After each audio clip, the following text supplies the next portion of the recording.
So you may have seen some headlines like these in recent days. Now, I think it's important to make a distinction here. This is not the lawsuit Damore and others have filed against Google that I talked about in detail in a previous video. That case is ongoing. This story is about a complaint that Damore submitted to the National Labour Relations Board back in August last year.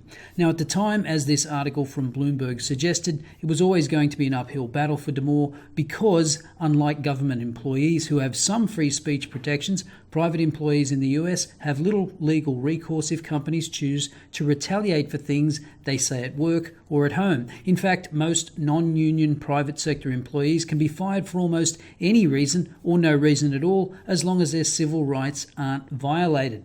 Wilmer Liebman, who chaired the National Labour Relations Board under President Barack Obama, put it this way: to prevail, he'd have to show that his letter was related to workplace conditions, that it was designed to instigate collective action among his co-workers, and that it wasn't so defamatory or offensive as to forfeit legal protection. I think it's an open question, Liebman said. It's not a slam dunk either way.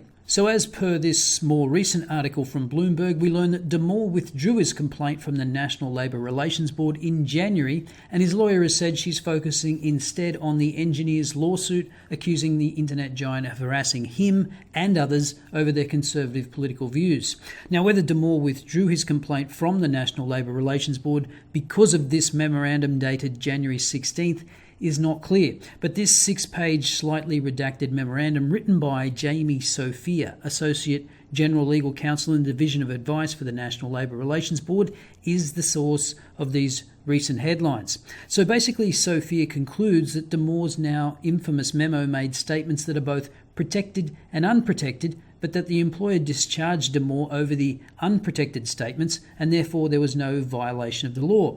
Now, I'm not a lawyer and I don't play one on TV, but there appears to be some problems with the way Sophia's memorandum arrives at its conclusion. For a start, the opening paragraph states, "This case presents the issue of whether an employee was engaged in protected activity when presumably Damore circulated a memorandum in opposition to the employer's diversity initiatives and argued, inter alia, that innate differences between men and women may explain the lack of equal representation of the sexes in tech and leadership." But that's not exactly correct, is it? Because Damore argues in his memo that differences in distributions of traits between men and women may, in part, explain why we don't have 50% representation of women in tech and leadership. Now, maybe you think I'm splitting hairs here, but in part is important. Later on in the Damore memo, he talks about biological sex differences and notes. Note, I'm not saying that all men differ from all women in the following ways, or that these differences are just. I'm simply stating that the distribution of preferences and abilities of men and women differ in part due to biological causes. So he leaves the door open for sociological explanations, and that these differences may explain why we don't see equal representation of women in tech and leadership. Many of these differences are small and there's significant overlap between men and women, so you can't say anything about an individual given these population level distributions. And this is the kind of language Damore employs all the way through. He's very careful not to make broad generalizations about all women or all men.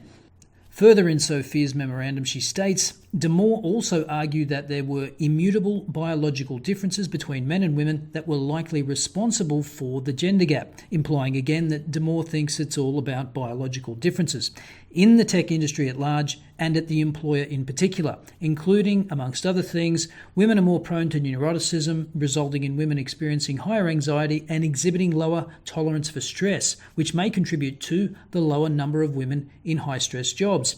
Men demonstrate greater variance in IQ than women, such that there are more men at both the top and bottom of the distribution. Thus, posited the employer's preference to hire from the top of the curve may result in a candidate pool with fewer females than those of less selective tech companies. Throughout the memo, the charging party included limiting language using disclaimers such as "studies show" and "on average," and noting that these differences didn't necessarily apply to all individuals. Yes, and Sophia dismisses that limiting language, as we will find out later. Then Sophia gives the reasoning for Damore's firing as put forth by Google. Your post advanced and relied on offensive gender stereotypes to suggest that women cannot be successful in the same kinds of jobs at Google as men. Now, I think that's a demonstrably false statement. He did not say that women cannot be successful in the same types of jobs. He's saying that on average, there will be less women than men that are predisposed towards these types of jobs due in part to biological reasons. I want to make clear that our decision is based solely on the part of your post that generalizes and advances stereotypes about women versus men. It is not based in any way on the portions of your post that discuss Google's programs or trainings or how Google can improve its inclusion of differing political views. Those are important points. I also want to be clear that this is not about you expressing yourself on political issues or having political views that are different than others at the company. Having a different political view is absolutely fine. Well, not if you read the Google Memo lawsuit. Advancing gender stereotypes is not. And of course, there's no comment on the accuracy of those gender stereotypes. As I mentioned before in a previous video, the accuracy of gender stereotypes are among the most robust findings in all of social science. Later, Sophia tells us that in a company-wide email, Google would not tolerate arguments that advanced harmful stereotypes. But how do you establish what is harmful? From what I can tell, it's just asserted. The only harm seems to be to feelings. Now, you might not like the statement that men are on average stronger and faster than women, but it's entirely accurate. And if you're going to have this type of discussion, then surely accuracy about the subject matter is more important than someone's reaction to it. But of course not in the age of fee-fees over facts. Sophia then discusses some case law, and I'm not going to go through them all, but none of the examples she cites are, in my layman's opinion, directly comparable to Damore's case. For example, in Avondale Industries, the board held that the employer lawfully discharged a union activist for insubordination based on her unfounded assertion that her foreman was a Klansman. The employer was justifiably concerned about the disruption her remark would cause in the workplace among her fellow African American employees.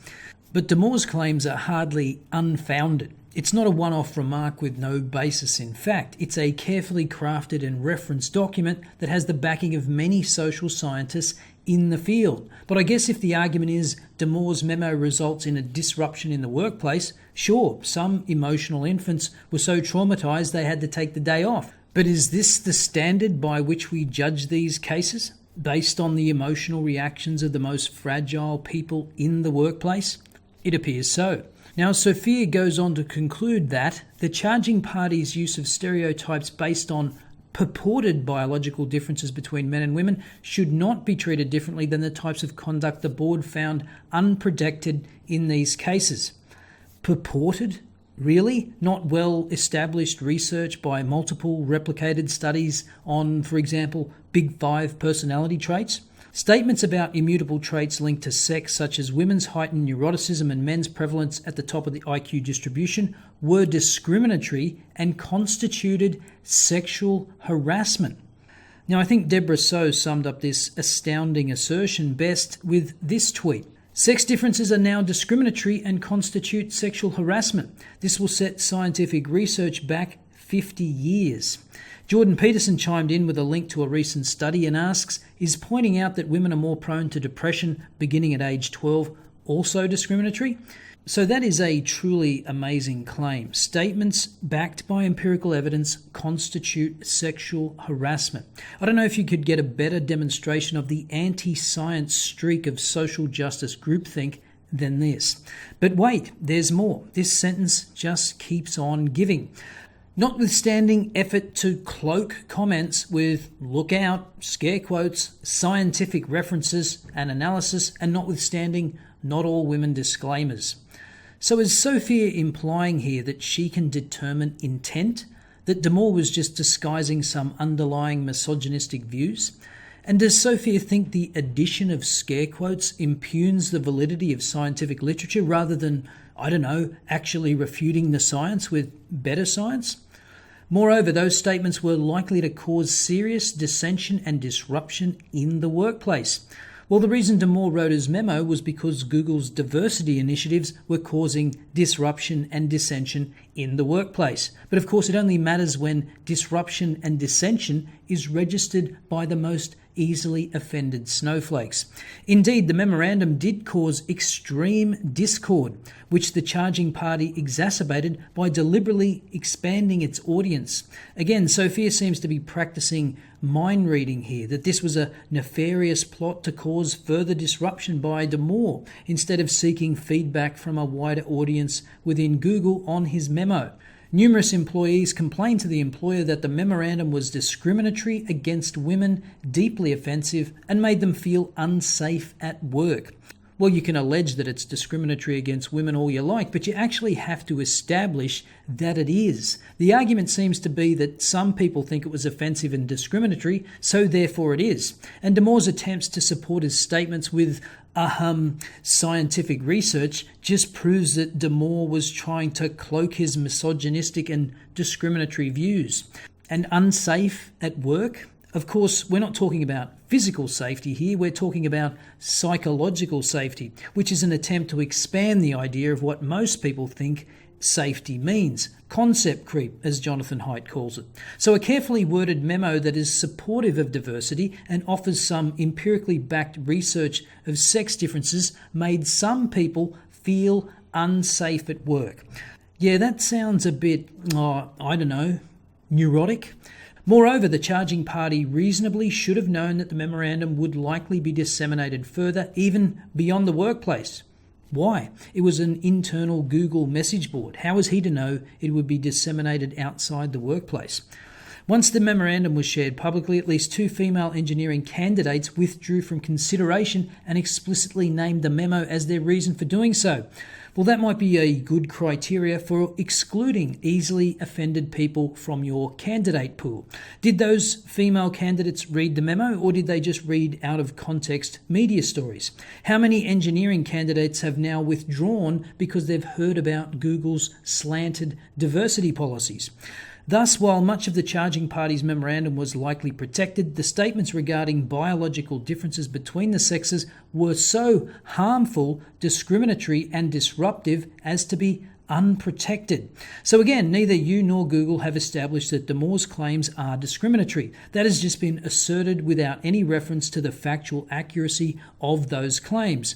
Harmful and disruptive? Well, again, only to the most emotionally feeble employees at the company. But as I stated before, intention, facts, and accuracy don't matter. What matters is the feelings of the easily offended. Now remember, this is just a memorandum, it's not a ruling, it's not binding on any party, it's an internal advisory memo. And Damore withdrew his complaint from the National Labour Relations Board anyway. But it is disturbing that this is the kind of advice being given by a government agency for a case like this. I'll see you next time.